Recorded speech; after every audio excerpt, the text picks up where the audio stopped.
Assalamualaikum warahmatullahi wabarakatuh. Alhamdulillahi rabbil alamin. Lahun ni'mah wa lahul fadl wa lahul thala'ul hasan. Salawatullahil barrir rahim wal malaikatil muqarrabin ala sayyidina Muhammadin tahal amin wa ala alihi wa sahbihi at-tayyibin at-tahirin. Rabbi shrah li sadri wa yassir li amri wa thabbitni 'alal iman. Allahumma la sahla illa ma ja'altahu sahla wa anta ya hayyu ya qayyum taj'alul hazna idza syi'ta sahla. Amma ba'd.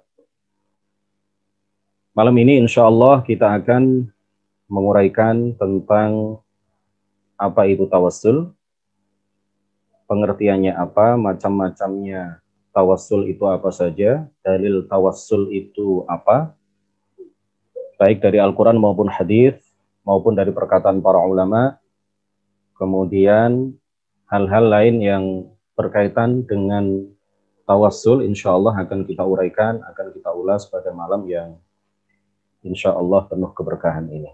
Sebelumnya saya mengingatkan kepada kita semuanya untuk menata niat, meluruskan niat, memurnikan niat. Kita tidak mengikuti kajian ini kecuali ingin mendapatkan ridha dari Allah Subhanahu wa Ta'ala. Tidak ada tujuan lain, tidak ada motif lain. Kita hindarkan hati kita dari niat-niat selain niat ingin meraih dan memperoleh ridha dari Allah Subhanahu wa Ta'ala. Para peserta kajian yang mudah-mudahan dirahmati oleh Allah Subhanahu wa Ta'ala, tawassul itu artinya adalah memohon kepada Allah sesuatu dengan wasilah. Memohon untuk mendapatkan suatu manfaat atau dihindarkan dari madarat atau mudarat dalam bahasa Indonesia, dari mara bahaya dengan wasilah tertentu yang dibenarkan oleh syariat. Disertai dengan keyakinan bahwa pencipta segala sesuatu adalah Allah Subhanahu wa Ta'ala. Dengan disertai keyakinan bahwa yang mendatangkan manfaat itu hanya Allah, dan yang menghindarkan diri pelaku tawassul itu dari mara bahaya, dari madarat, itu juga adalah Allah Subhanahu wa Ta'ala. Wasilah itu hanya sebab. Wasilah yang dia jadikan perantara ketika dia berdoa kepada Allah Subhanahu wa Ta'ala itu hanya sebagai sebab, bukan yang menciptakan sesuatu untuk dia, untuk mutawassil, tanpa izin dari Allah Subhanahu wa Ta'ala. Nah, tawassul itu secara garis besar dibagi oleh para ulama menjadi tiga. Yang pertama adalah, dan semuanya boleh. Menurut Ahlus Sunnati wal Jamaah, ketiga jenis tawassul yang akan kita sebutkan, ini semuanya boleh. Semuanya tidak ada yang mengantarkan kita kepada kemusyrikan. Tidak ada satupun dari ketiga jenis tawassul ini yang menjadikan kita keluar dari agama Islam. Asalkan dilakukan sesuai dengan yang ditentukan, digariskan, dan diatur oleh syariat. Sesuai dengan apa yang diajarkan oleh para ulama. Kalaupun ada satu dua orang yang melakukan praktek tawassul secara menyimpang, maka itu tidak menjadikan hukum tawassul kemudian menjadi tidak boleh dengan sebab adanya oknum-oknum tertentu, dengan adanya segelintir orang yang melakukan praktek tawassul secara menyimpang. Jika tawassul, baik jenis pertama, kedua, atau ketiga yang akan kami sebutkan, ini dilakukan sesuai dengan aturan, dilakukan sesuai dengan apa yang diajarkan dan ditentukan oleh para ulama, maka ini semuanya adalah sesuatu yang boleh, bahkan menurut sebagian ulama mustahab, ya, sesuatu yang dianjurkan. Yang pertama adalah tawassul dengan asma Allah dan sifat-sifatnya, yaitu bertawassul dengan menyebut nama-nama Allah seperti al-asma al-husna, atau menyebut sifat-sifat Allah Subhanahu wa Ta'ala. Di dalam Al-Quran kita semuanya hafal, walillahil asma'ul husna fada'uhu biha. Allah memiliki nama-nama yang indah, maka berdoalah kalian dengan menyebut nama-nama itu atau dengan menjadikan nama-nama itu sebagai perantara di dalam doa yang kalian mohonkan, yang kalian minta kepada Allah Subhanahu wa Ta'ala. Tawassul dengan asma'ullah atau sifat-sifatnya ini adalah seperti yang diajarkan oleh baginda Rasulullah Shallallahu Alaihi Wasallam di dalam sebuah hadis yang lumayan panjang.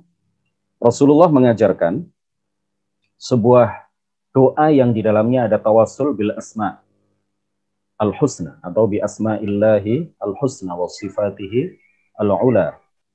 Beliau mengajarkan salah satu redaksi di dalam doa itu adalah as'aluka bikullis min huwa laka. As'aluka bikullis min huwa laka. Sammaita bihi nafsaka aw anzaltahu fi kitabika aw 'allamtahu ahadan min khalqika aw ista'tharta bihi fi ilmil ghaibi 'indaka. Dan seterusnya. Ya, panjang. Jadi kalau dalam bahasa Indonesia misalkan ya Allah dengan nama-nama indahmu ya Allah, misalkan ya, kabulkanlah doaku.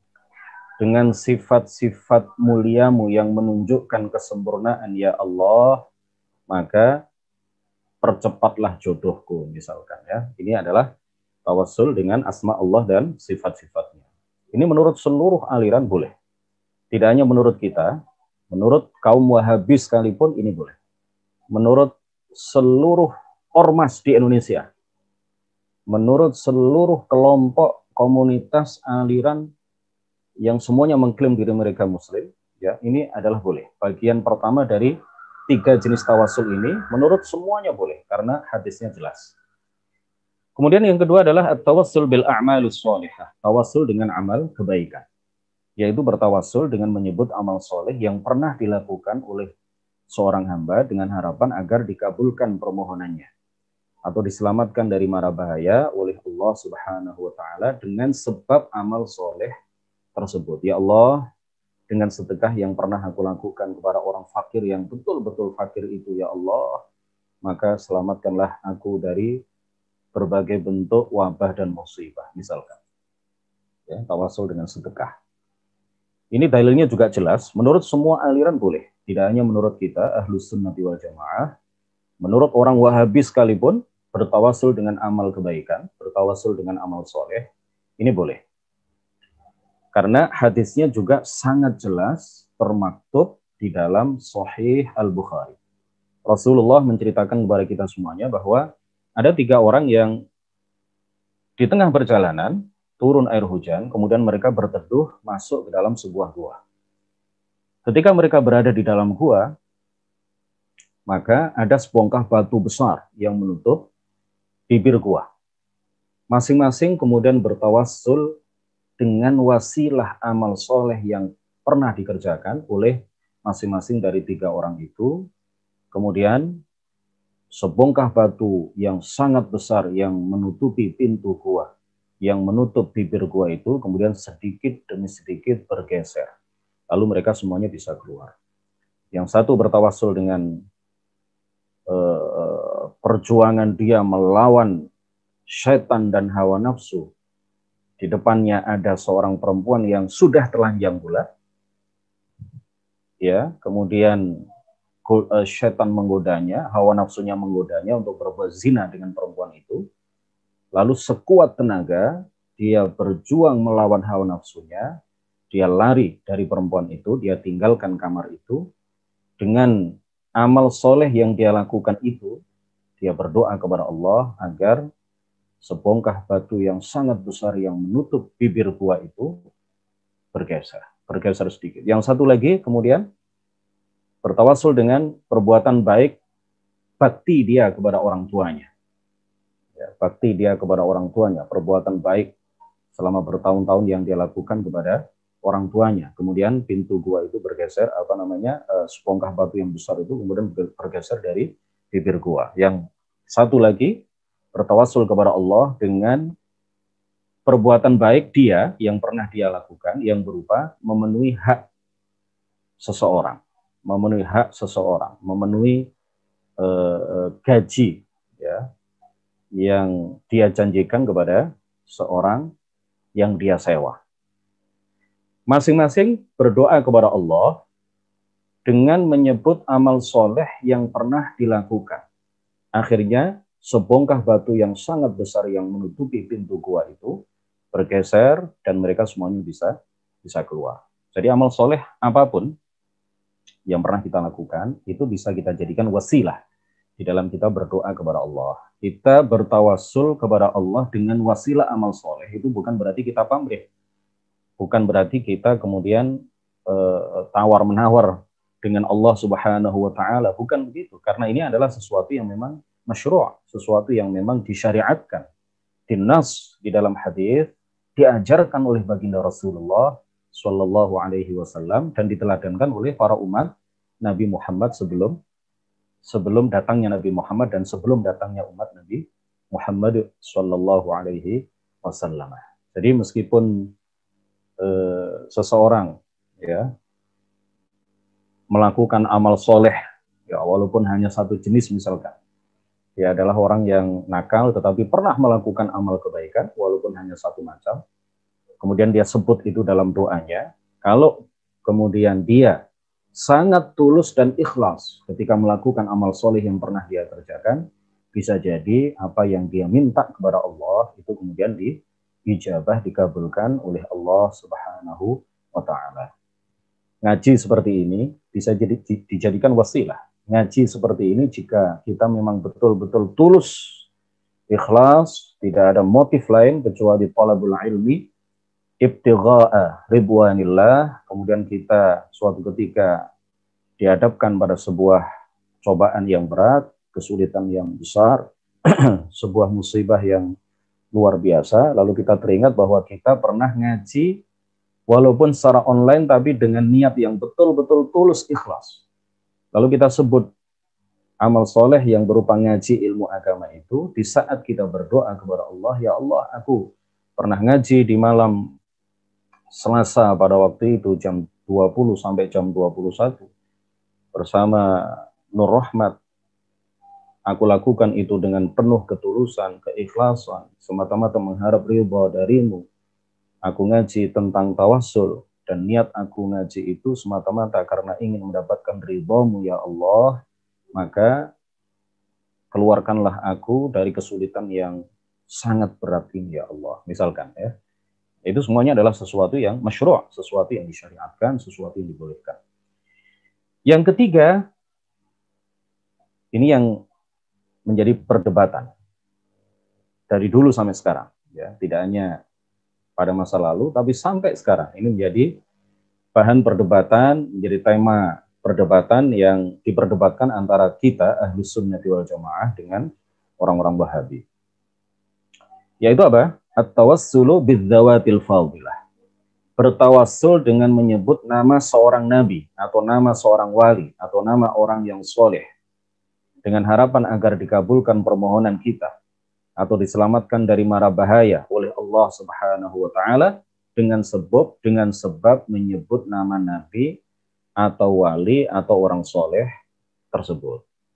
Jadi yang diperdebatkan adalah apabila kita bertawassul dengan orang soleh, nabi atau wali, ketika dia masih hidup tapi tidak di hadapannya, atau ketika beliau sudah meninggal dunia. Ini yang menjadi perdebatan. Tetapi apabila kita bertawassul, misalkan, dengan orang yang soleh, yang masih hidup, yang berada di hadapan kita, kata orang Wahabi, kita bertawassul dengan dia itu artinya kita minta doa kepadanya, kita minta doa kepadanya agar beliau, orang soleh itu, berdoa kepada Allah untuk kita. Nah ini orang Wahabi tidak mensyirikkannya, ya, tidak menjadikan pelakunya sebagai seorang musyrik. Tetapi kalau tawassul itu dilakukan dengan orang soleh, walaupun dia masih hidup, tetapi tidak di hadapan dia, atau dia sudah meninggal dunia, maka inilah yang kemudian menurut mereka, menurut orang-orang Wahabi, pelakunya musyrik. Berarti dia telah menyembah orang yang dijadikan wasilah di dalam berdoa kepada Allah Subhanahu wa ta'ala. Mereka samakan itu dengan orang-orang kafir Quraisy, dengan orang-orang musyrik pada masa jahiliyah yang Kata mereka, menyembah Allah dengan menjadikan perantara berhala-berhala yang ada di sekitar Ka'bah ketika itu. Jadi mereka dijadikan perantara di dalam berdoa dan beribadah kepada Allah Subhanahu wa taala. Padahal ayat-ayat yang berkaitan dengan itu semuanya turun berkaitan dengan orang-orang musyrik. Tidak ada satupun ayat terkait dengan itu yang berkaitan dengan orang-orang muslim. Jadi ayat-ayat yang berkaitan dengan orang-orang musyrik ketika itu mereka terapkan dan mereka timpakan, mereka berlakukan kepada orang-orang muslim, sehingga kemudian orang-orang muslim yang bertawassul kepada Allah dengan wasilah orang-orang soleh itu dianggap oleh orang Wahabi tiada ubahnya seperti orang-orang musyrik yang menjadikan berhala-berhala ketika itu sebagai wasilah di dalam beribadah kepada Allah Subhanahu wa taala. Ini tentu adalah sebuah penyamaan yang serampangan. Ini adalah sebuah kias yang sebuah penyamaan yang tidak berdasar. Baik, ide dasar tawassul. Sejatinya tawassul itu, hadirin sekalian, Bapak Ibu yang mudah-mudahan dirahmati oleh Allah Subhanahu wa taala, tawassul itu sejatinya sama dengan orang yang ketika sakit kemudian dia pergi ke dokter, lalu dia minta resep kepada dokter, lalu diberi resep oleh dokter untuk beli obat di apotek. Ketika kita dihadapkan pada sebuah musibah misalkan, lalu kita berdoa kepada Allah dengan perantara, dengan wasilah, itu tidak ubahnya dengan tidak ada ubahnya ya, tidak ada perbedaannya antara hal itu dengan orang yang ketika sakit kemudian dia menjadikan obat itu sebagai sebab ya, sebagai sebab yang dia lakukan dengan harapan supaya akibat itu terjadi, supaya kesembuhan itu terjadi. Ketika kita bertawassul kepada Allah Subhanahu wa taala dengan menjadikan para ulama, dengan menjadikan para nabi, orang-orang solihin, solihat sebagai wasilah kita di dalam berdoa,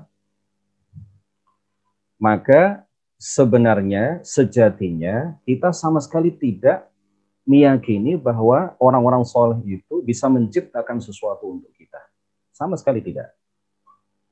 Kita hanya menganggap dan menjadikan mereka sebagai sebab dikabulkannya doa karena ketinggian derajat mereka menurut Allah Subhanahu wa taala, karena kemuliaan mereka menurut Allah Subhanahu wa taala, kita kemudian berdoa kepada Allah dengan menjadikan mereka wasilah di dalam berdoa dan mudah-mudahan kita mendapatkan akibat, yaitu apa? Dikabulkannya doa kita.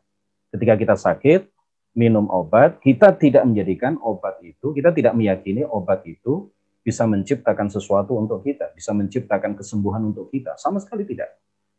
Kita hanya meyakini bahwa Allah lah yang menciptakan kesembuhan. Sama sekali kita tidak meyakini bahwa obat itu dapat menciptakan kesembuhan untuk kita. Kita yakini bahwa obat itu hanya sebab. Mudah-mudahan dengan sebab yang kita lakukan, yaitu minum obat, Allah Subhanahu wa taala menciptakan akibat untuk kita, yaitu kesembuhan.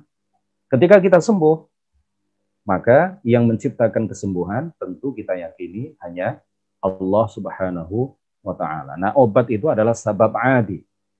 Sebab yang berkaitan dengan adat kebiasaan kita. Biasanya orang kalau minum obat, sakit, minum obat, biasanya sembuh. Nah, sedangkan tawassul dengan wasilah para ulama, dengan wasilah az-zawat al-fadilah, itu juga adalah sebab, yaitu sebab yang berkaitan dengan syariat. Sabab syar'i. Sabab yang berkaitan dengan syariat. Biasanya orang yang kita kadang-kadang masih terpeleset melakukan berbagai dosa. Kita terkadang masih terjerumus melakukan dosa karena tidak bisa menahan godaan hawa nafsu. Terkadang kita masih melakukan dosa. Nah, kita kemudian karena sadar diri bahwa diri kita masih banyak kekurangan, banyak dosa, lalu kita berdoa kepada Allah dengan bertawassul, menjadikan orang-orang soleh yang tinggi derajatnya, yang sangat mulia itu sebagai wasilah di dalam kita berdoa kepada Allah Subhanahu wa Ta'ala. Allah Ta'ala berfirman, wabtagu ilaihi alwasilata, wabtagu ilaihi alwasilah. Al-Maidah ayat 35. Dan carilah hal-hal yang bisa mendekatkan diri kalian kepada Allah Subhanahu wa Ta'ala. Allah, kalau dia berkehendak, tanpa sebab sekalipun, tanpa wasilah sekalipun, dia akan menciptakan sesuatu untuk kita.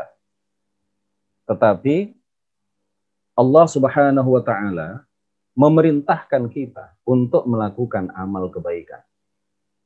Sehingga kemudian dia memberikan kepada kita pahala. Allah sejatinya Maha Kuasa untuk memberikan pahala kepada kita tanpa kita melakukan amal kebaikan apapun.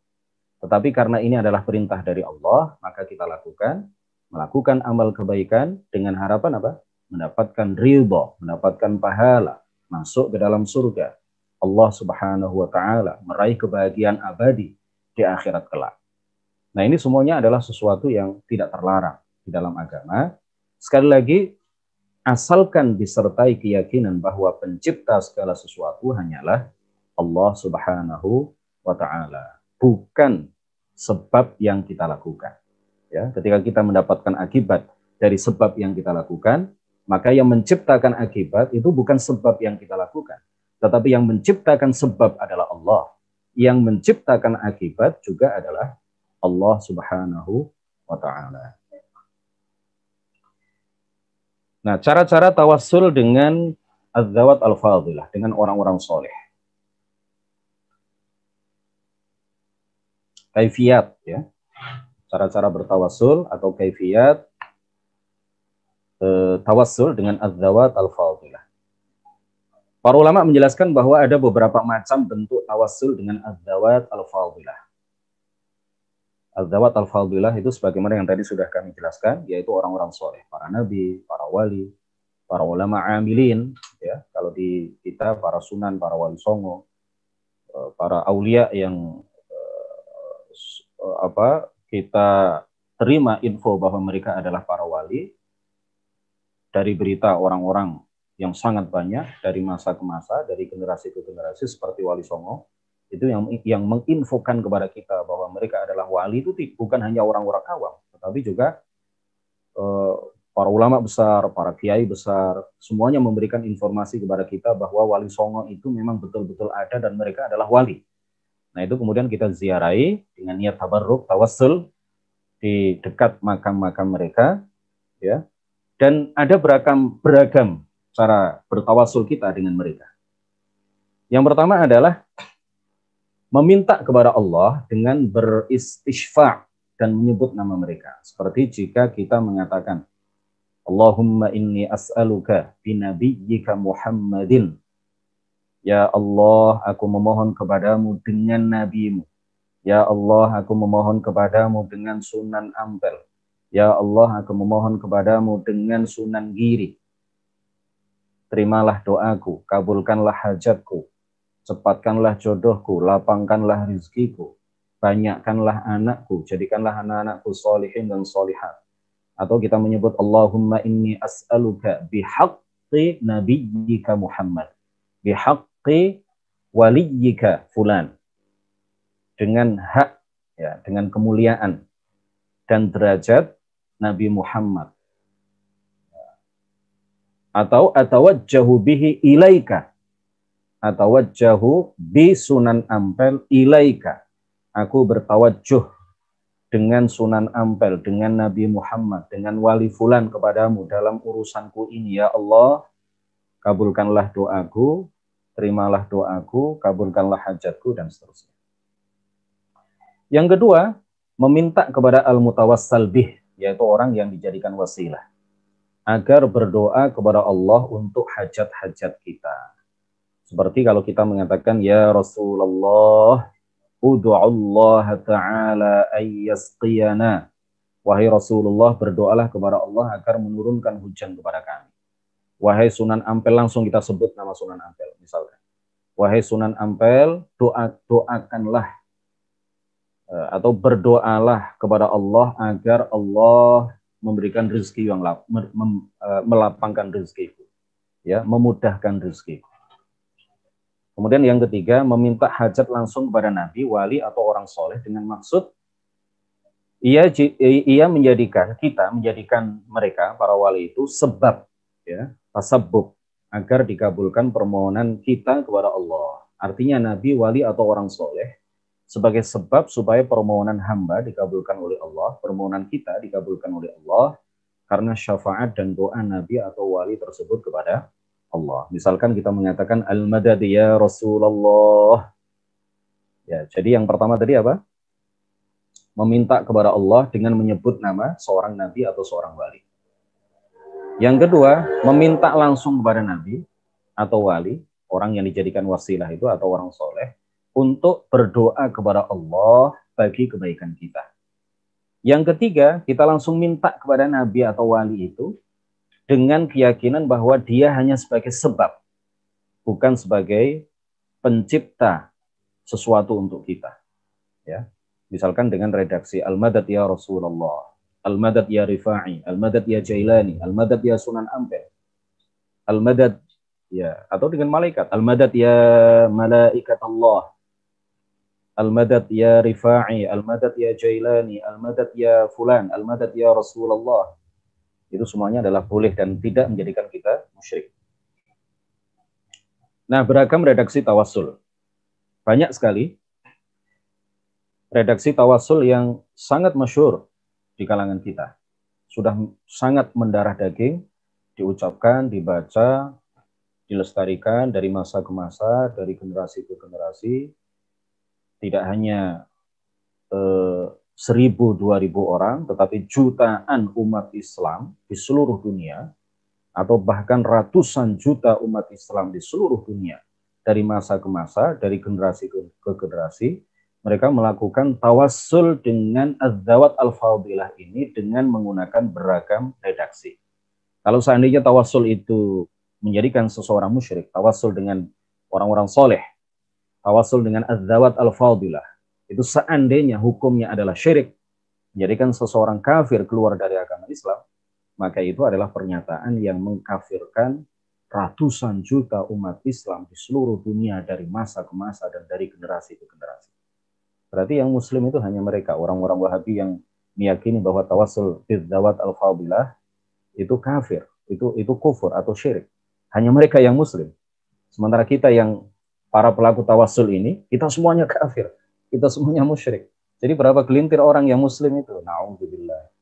Wal'iyadzubillahi ta'ala. Ini sudah diamalkan, dipraktekkan, tidak hanya diajarkan, dicontohkan sendiri bahkan oleh Rasulullah Shallallahu Alaihi Wasallam, diajarkan oleh beliau, dipraktekkan oleh para sahabat, dilakukan oleh para ulama, bukan orang awam yang melakukan, para ulama dari masa ke masa, para ulama mazhab 4, ya, bukan para ulama di luar mazhab 4, bukan para ulama yang memiliki pemikiran yang ganjil sehingga mereka tidak layak untuk diikuti, tidak. Tetapi yang melakukan ini adalah para ulama, para ahli fiqih, para ahli hadis, para mufassir, para ulama ahli kalam, para pakar hadis, Al-Hafidz Ibnu Hajar Al-Asqalani dan lain-lain, ya, para ahli fikih dari 4 mazhab, kemudian Mbah Hashim Asy'ari, bahkan beliau juga tidak hanya melakukan tawassul, beliau juga tidak hanya melakukan tawassul dalam dunia nyata, dalam kehidupan sehari-hari, bahkan beliau juga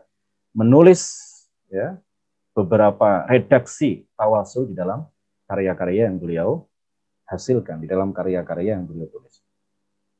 Beragam redaksi tawassul itu, contohnya misalkan, yang pertama dengan menggunakan huruf jarba, seperti dalam tawassul yang diajarkan oleh Nabi Muhammad kepada orang yang buta. Nanti akan kita jelaskan kalau masih ada waktu, ya. Nanti akan kita sebutkan hadisnya. Orang buta itu kemudian diajari doa oleh Rasulullah Shallallahu Alaihi Wasallam.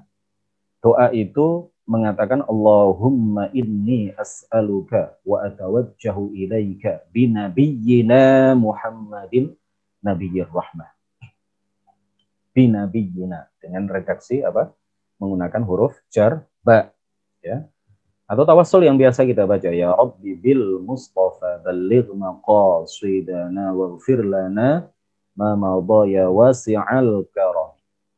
Ya Rabbi bil Mustafa ay bi ar-Rasul Muhammadin sallallahu alaihi wasallam. Juga dalam salawat Badar, tawassalna bi bismillah wa bil hadi Rasulillah wa kulli mujahidin lillah bi ahlil badri ya Allah. Ini semuanya boleh. Berapa ratus juta orang yang membaca salawat ini? Berapa ratus juta di seluruh dunia orang yang membaca ya Rabbi bil Mustafa balligh maqasidana. Apakah mereka semuanya musyrik? Wal'iyadzu billahi ta'ala. Begitu juga salawat nariyah. Orang Wahabi sangat gencar mengafirkan, memusyrikan orang yang membaca salawat nariyah. Ya, bukan hanya Wahabi Saudi, bukan hanya Wahabi di luar Indonesia.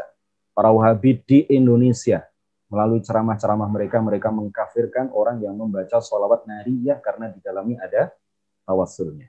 Allahumma sholli salatan kamilah wa sallim salaman tamman ala sayyidina Muhammadin alladhi tanhallu bihi al-uqadu. Bihi dengan kanjeng Nabi.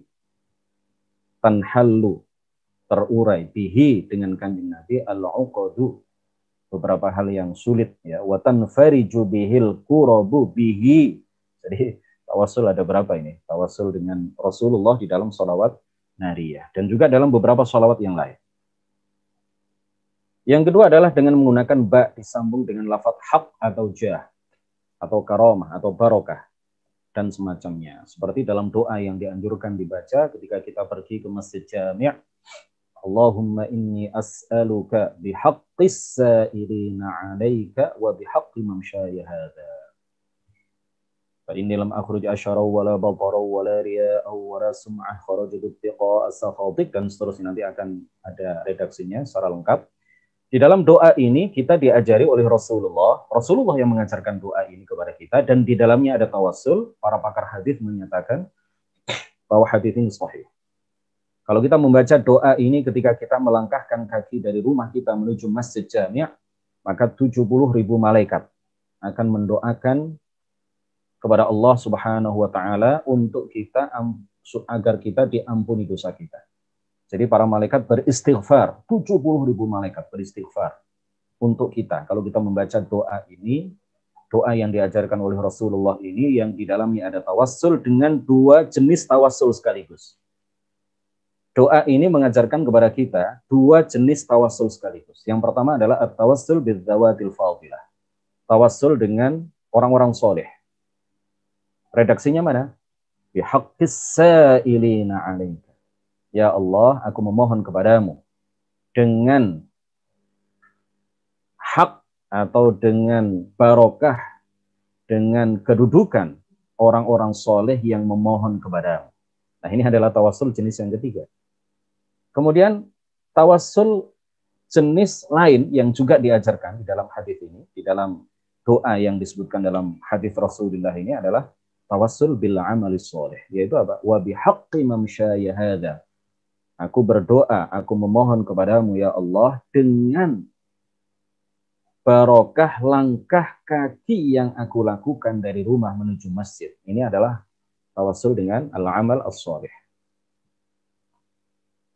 Kemudian yang ketiga adalah dengan menggunakan nida, memanggil, seperti yang diajarkan oleh Nabi kepada orang buta tersebut. Ya Muhammadu, inni atawajjahu bika ila rabbi fi hajati lituqdali. Ini hadis, nanti akan kita sebutkan di belakang. Yang keempat, dengan mendatangi kuburan, dengan mendatangi makam Nabi, makam sahabat, makam orang soleh.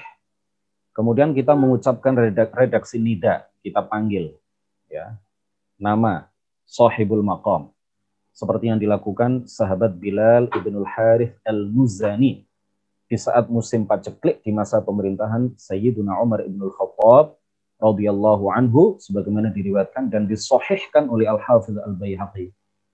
Al-Hafidh Ibnu Katsir, tokoh yang sangat dikagumi oleh orang-orang Wahabi. Al-Hafidh Ibnu Hajar Al-Asqalani di dalam Fathul Bari, Ibnu Katsir menyebutkan ini di dalam Al-Bidayah wan Nihayah. bahwa Bilal ibnul Harith al-Muzani mendatangi makam Nabi dan kemudian mengatakan, ya Rasulullah, istasqi li ummatika fa innahum qad halaku. Wahai Rasulullah, aku mohon kepadamu agar engkau berdoa kepada Allah supaya Allah menurunkan air hujan untuk umatmu fa innahum qad halaku, karena sesungguhnya mereka telah binasa. Mereka ditimpa musim paceklik yang lama. Nah, ini semuanya adalah boleh dan dicontohkan oleh para ulama, bahkan oleh para sahabat. Nah, dalil, banyak sekali dalilnya. Dalam Al-Quran tadi sudah kita sebutkan, wabtaghu ilaihil wasilah. Di dalam ayat yang lain, Allah Ta'ala berfirman, wasta'inu bis-sabri was-salah. Wasta'inu bis-sabri was-salah. Ini, ayat ini pada hakikatnya mengajarkan kepada kita untuk bertawassul kepada Allah dengan kesabaran dan juga dengan sholat, agar kita lebih dekat kepada Allah, dekat secara maknawi kepada Allah Subhanahu wa Ta'ala. Dalil dari hadis sangat banyak, melimpah, tidak hanya melimpah, melimpah ruah. Hadis yang mengajarkan kepada kita bahwa tawassul dengan orang-orang soleh itu boleh. Di antaranya yang pertama adalah hadis tentang orang buta yang diriwayatkan oleh At-Tabarani dalam Al-Mu'jamul Kabir dan juga Al-Mu'jam As-Shaghir, dan beliau menilainya sahih. Dari sekian banyak hadis di dalam kitab Mu'jam, yang dikomentari sahih oleh At-Tabarani hanya hadis ini. Masya Allah, Allah mengilhamkan kepada beliau bahwa setelah masa beliau mungkin akan datang orang-orang yang muncul mengharamkan dan bahkan memusyrikan tawassul. Sehingga Allah memberikan ilham kepada beliau, tidak ada satupun hadis di dalam kitab Al-Mu'jam yang dikomentari sahih oleh beliau kecuali hadis ini. Beliau mengatakan wal haditsu sahih.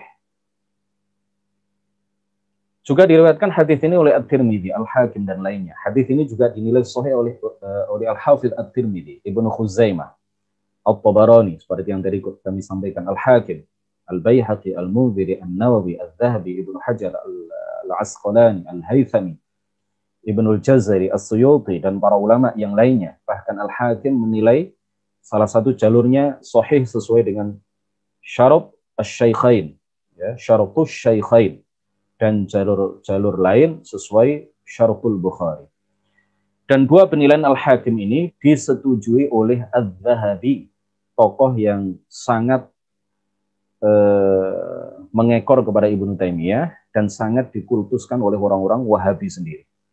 Hadis ini juga diriwayatkan oleh Ibnu Khuzaimah, An-Nasai dalam Amalul Yaum wal Lailah, Ibnu Majah, Ibnu Abi Khaythamah dalam tarikhnya, Ibnu Sunni, Al-Baihaqi dalam Dalailun Nubuwah, Ad-Diya Al-Maqdisi dalam Al-Mukhtarah, Al-Hafidh Abdul Ghani Al-Maqdisi dalam An-Nasihah, ya, As-Sakhawi dalam Al-Qaulul Badi' dan lainnya. Ya, hadis itu berbunyi, suatu ketika ada seorang sahabat Nabi yang buta datang kepada Rasulullah Shallallahu Alaihi Wasallam mengadu kepada Nabi bahwa tidak ada orang yang bisa menuntun beliau ke tempat sholat. Lalu beliau minta didoakan oleh Rasulullah Shallallahu Alaihi Wasallam, minta didoakan kepada beliau agar penyakit butanya itu disembuhkan oleh Allah Subhanahu Wa Taala. Lalu Rasulullah memberikan tawaran, in syi'ta sabarta wa in syi'ta da'utu laka. Jika engkau berkehendak, engkau bersabarlah, dan itu lebih baik bagimu. Tapi jika engkau mau, maka aku akan mengajarkan doa agar engkau baca, dan mudah-mudahan dengan doa itu penyakit butamu disembuhkan oleh Allah Subhanahu wa Ta'ala. Lalu Rasulullah mengajarkan kepada sahabat Nabi yang buta itu, itil midha'ata fatawadda, datangilah tempat wudu, lalu ambillah air wudu, thumma sholli raka'atain, kemudian salatlah 2 rakaat, thumma da'u bihadhihi ad-da'awat, lalu engkau berdoalah dengan doa ini. Dia mengajarkan doa ini seperti yang kami tulis di layar, ya, di monitor. Bacalah doa Allahumma inni as'aluka wa atawajjahu ilaika binabiyyina Muhammadin nabiyyir rahmah. Ya Muhammadu inni atawajjahu bika ila rabbi fi hajati lituqbali. Ini ada tawassulnya, ya. Bahkan ada kata-kata memanggil nida Nabi Muhammad tidak di hadapannya. Apa bukti bahwa orang ini kemudian melakukan itu tidak di hadapan Rasulullah Shallallahu Alaihi Wasallam? Laki-laki itu kemudian mengambil air wudhu, pergi ke tempat wudhu. Rasulullah masih berada di majelis beliau, melakukan ta'lim, mengajarkan ilmu agama kepada para sahabat yang lain. Sementara laki-laki buta ini beranjak dari tempat itu, pergi ke tempat wudhu, melakukan wudhu, lalu sholat 2 rakaat. Kemudian beliau berdoa, laki-laki buta ini berdoa seperti yang diajarkan oleh baginda Rasulullah Shallallahu Alaihi Wasallam. Lalu laki-laki ini tidak lama kemudian datang kembali ke majelis Rasulullah Shallallahu Alaihi Wasallam sudah dalam keadaan bisa melihat kembali. Nah, beliau berdoa, membaca doa ini tidak di hadapan Rasulullah, tapi di belakang Rasulullah. Tidak satu majelis dengan Rasulullah Shallallahu Alaihi Wasallam.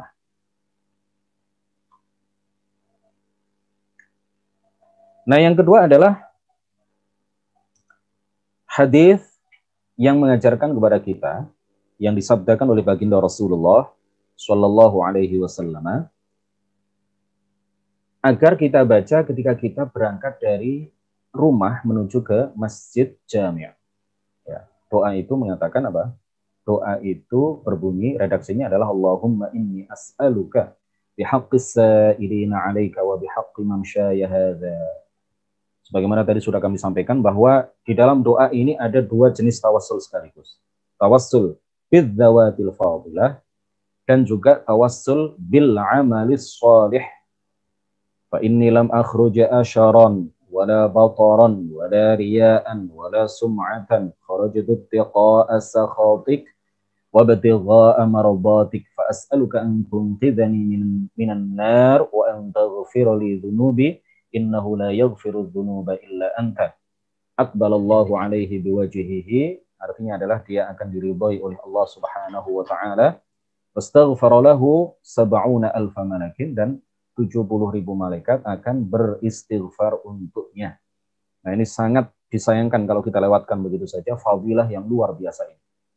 Hadis ini diriwayatkan oleh Imam Ahmad di dalam kitab Al-Musnad, Al-Tabarani di dalam kitab Ad-Du'a, Ibnu Sunni di dalam kitab Amalul Yaum wal Lailah, Al-Baihaqi di dalam Ad-Da'watul Kabir, dan lain sebagainya. Disahihkan oleh Ibnu Khuzaimah, dinilai hasan oleh Al-Hafidh Ibnu Hajar, dinilai hasan oleh Al-Hafidh Abdul Hasan Al-Maqdisi, dinilai hasan oleh Al-Iraqi, Ad-Dimyati, dan lain sebagainya.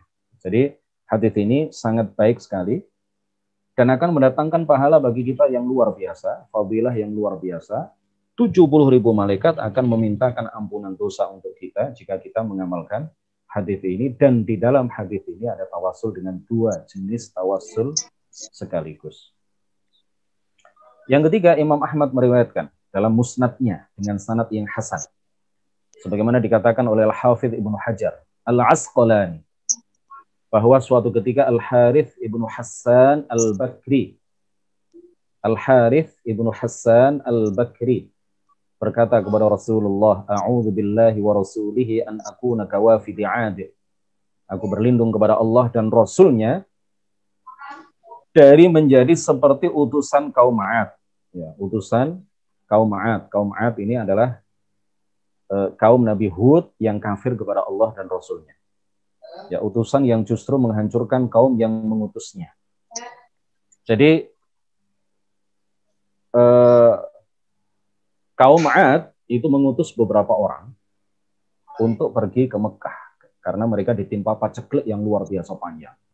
Tidak turun hujan, ya, tanam-tanaman tandus, tanam-tanaman tidak hijau lagi, tidak ada yang berbuah, tanah-tanah ketika itu tandus. Akhirnya kaum 'Ad mengutus beberapa orang, dipilih menurut mereka adalah orang-orang yang tersoleh, terbaik di antara mereka, diutus untuk pergi ke Ka'bah, berdoa di sana kepada Allah.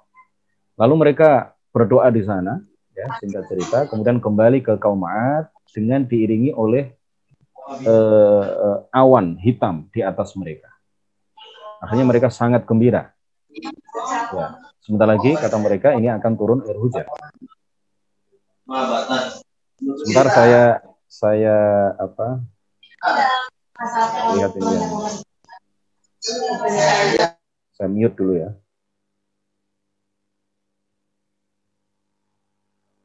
Baik, kita lanjutkan. Jadi mereka sangat bergembira ketika itu karena utusan mereka, utusan kaum 'Ad ini kembali dari Ka'bah, kembali dari Mekah menuju ke kampung halaman mereka dengan diiringi oleh awan hitam. Mereka mengira bahwa awan hitam itu akan menurunkan air hujan yang sangat bermanfaat bagi mereka. Tapi ternyata apa? Justru awan hitam itu kemudian menghancur leburkan mereka, meluluh lantakkan kaum 'Ad bersama rumah-rumah mereka, hewan-hewan mereka semuanya luluh lantak oleh awan hitam itu. Lalu Al-Harith ibn Hasan Al-Bakri, ya, seorang sahabat Nabi, ini dia menjadi apa? Dimintai tolong oleh seorang perempuan, ya. Tolonglah aku supaya engkau menjadi orang yang menyampaikan hajatku kepada Rasulullah Shallallahu Alaihi Wasallam. Ya, semacam utusan, ya, utusan dari seorang perempuan. Perempuan ini ikut datang ke Madinah bersama Al-Harith bin Hasan Al-Bakri. Ternyata apa yang diinginkan oleh si perempuan itu sama dengan apa yang diinginkan oleh Al-Harith bin Hasan Al-Bakri. Jadi kalau si perempuan itu misalkan dikabulkan, dipenuhi hajatnya oleh Rasulullah, maka dia tidak mendapatkan apa-apa. Al-Harith bin Hasan Al-Bakri ini. Lalu dia mengatakan apa? A'udzu billahi wa rasulihi an akuna kawafiti 'ad. Aku berlindung kepada Allah dan Rasulnya dari menjadi seperti utusan kaum 'Ad. Utusan yang justru menghancurkan kaum yang mengutusnya. Nah ini Al-Harith bin Hasan Al-Bakri berlindung kepada Allah agar tidak seperti utusan kaum 'Ad yang merugikan diri sendiri. Si perempuan yang mengutusnya itu mendapatkan haknya, sementara dia tidak mendapatkan haknya. Nah, yang menjadi dalil itu yang mana? Ya, yang menjadi dalil atas kebolehan tawassul itu adalah ucapan Al-Harith ibn Hasan Al-Bakri bahwa dia mengatakan apa? A'udzu billahi wa rasulihi an akuna kawafidi 'ad.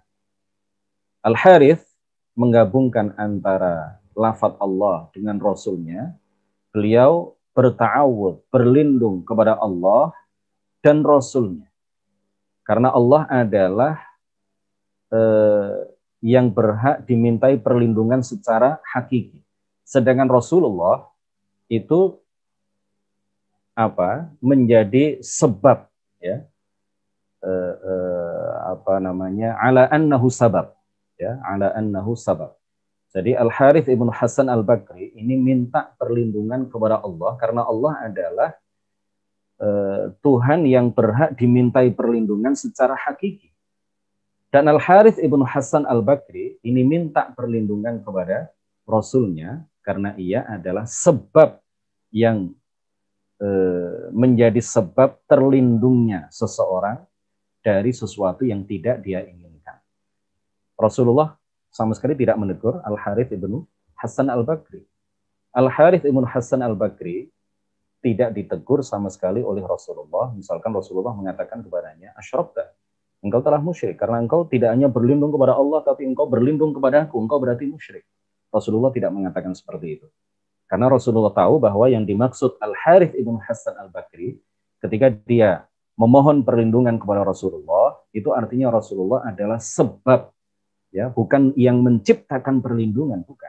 Karena pencipta perlindungan secara hakiki, secara hakikat adalah Allah Subhanahu wa taala dan Rasulullah hanya sebab terlindungnya dia dari sesuatu yang tidak dia inginkan. Nah, ini akhirnya dijadikan dalil oleh para ulama bahwa ketika kita memohon kepada Rasulullah, ya, disertai keyakinan bahwa beliau hanya sebab terkabulkannya doa kita, maka itu adalah sesuatu yang dibenarkan secara syariat. Nomor 4, Al-Bazzar meriwayatkan hadis, hayati khairun lakum wa mamati khairun lakum tuhdithuna wa yuhdatsu lakum wa wafati khairun lakum tu'radu alayya a'malukum fama ra'aitu min khairin hamidtullaha alaihi wa ma ra'aitu min syarrin istaghfartu lakum. Hidupku adalah kebaikan bagi kalian, dan matiku adalah kebaikan bagi kalian. Ketika aku hidup, kalian melakukan banyak hal. Lalu dijelaskan hukumnya bagi kalian melalui aku. Matiku juga adalah kebaikan bagi kalian. Diberitahukan kepadaku amal perbuatan kalian. Jika aku melihat amal kalian baik, maka aku memuji Allah Subhanahu wa Ta'ala karenanya, karena amal itu. Dan jika aku melihat ada amal kalian yang buruk, aku memohonkan ampun untuk kalian kepada Allah Subhanahu wa Ta'ala. Yang dijadikan dalil oleh para ulama dari hadis ini apa? Bahwa Rasulullah meskipun beliau sudah meninggal, tetapi beliau masih bermanfaat bagi umatnya. Beliau masih mendoakan kepada Allah Subhanahu wa Ta'ala bagi umatnya. Jadi Rasulullah ketika beliau hidup bermanfaat untuk umatnya. Setelah beliau meninggal, beliau juga bermanfaat bagi umatnya. Bahkan kata beliau apa? Istaghfartu lakum. Ya, setelah beliau meninggal dikatakan apa? Aku memohonkan ampun untuk kalian kepada Allah Subhanahu wa Ta'ala. Ini masih panjang sebenarnya pembahasan tentang tawassul, tetapi apa yang sudah kami sampaikan tadi adalah mulakhos, muhim ya, ringkasan yang penting dari sekian banyak poin yang terkait dengan ulasan atau uraian tentang kebolehan tawassul bidzawat al-fadilah dengan orang-orang soleh.